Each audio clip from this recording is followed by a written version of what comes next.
Right. आपल्या देशात गरिबीची पातळी निश्चित करताना दारिद्र्य रेषेखालील राहणाऱ्या लोकांची संख्या प्रमाणभूत मानतो.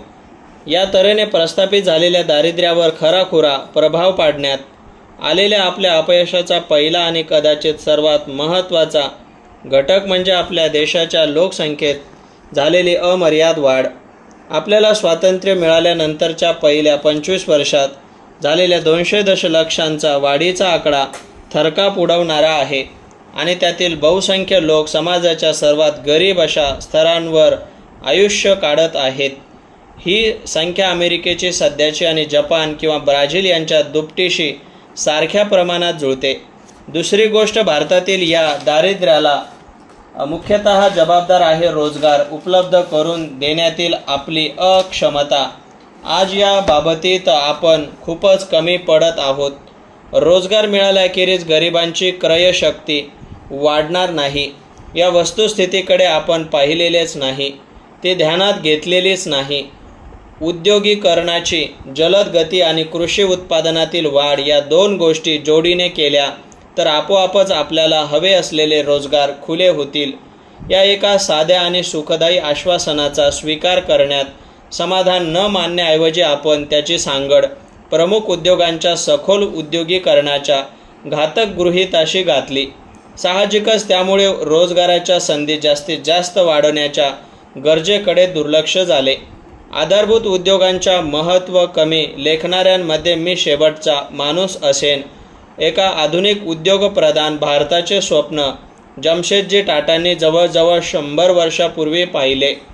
त्या स्वप्नाची उभारणी ज्या पायांवर झाली त्यामध्ये पोलाद, वीज निर्मिती आणि त्याच्या जोडणीला तांत्रिक शिक्षण यांना मोलाचे स्थान होते.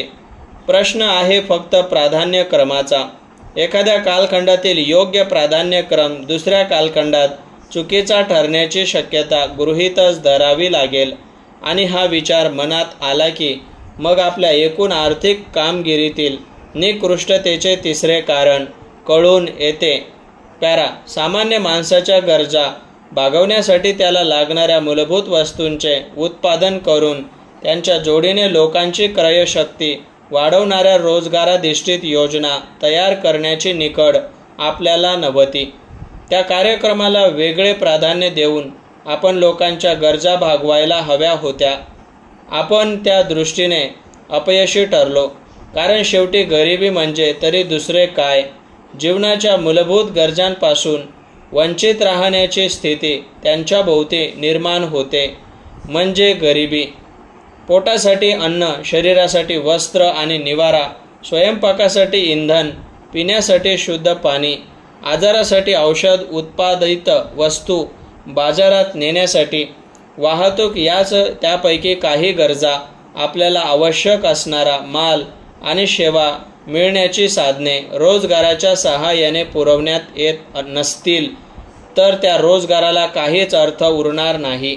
म्हणजे सामान्य माणसांच्या गरजांची पूर्ती आणि त्यांच्यासाठी योग्य अशा रोजगाराची निर्मिती एकाच वेळी उपलब्ध करून देणाऱ्या आर्थिक वाढीचा एवढा ढाचा आपण प्रस्थापित करू शकलो तर आज घडीला आपल्यासमोर उभ्या असलेल्या सर्वात गंभीर अशा समस्येवरचा तोडगा आपल्याला सापडेल आणि हे एक अतिशय दुःसाध्य असे महत् कार्य आहे याची कबुली दिलीच पाहिजे.